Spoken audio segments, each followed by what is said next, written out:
Vai, Laís.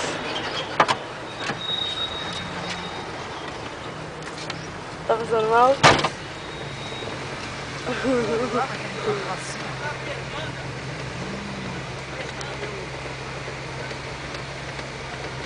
Eu não vou olhar pra tu. Quem disse que tá... Tá filmando? Tá. Tiago. Olha só, você desliga isso, tá?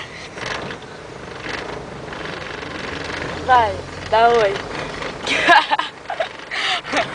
Oi. Imagina isso no YouTube. Eu tenho... Estoura, caixa de som. Pra que você então? Você tinha pessoa. Não, fiquei assim. Estronda, todo mundo já foi estronda, todo mundo já foi estronda. Então, eu não sou mais estronda, eu já fui estronda na época, aquela Mas época. você adora estronda. Época de... Não, pô, minha época de cocota, boladão.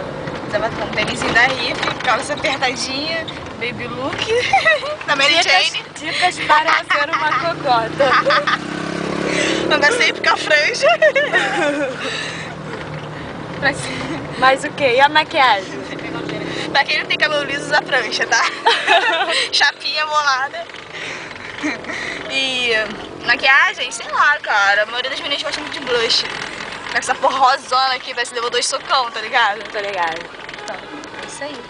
É pra ser uma barreta bolada. Pô, só representar a nossa amiga Dani. Idiota. Olha o que ela fez no meu pé. Lindo, né? Não, esse é a mãe. É, agora Esse aqui é o pai. Peraí que tá difícil. Olha o pai. Ficou um pouco apagado porque meu chinelo apagou, tá ligado? Agora eu Família.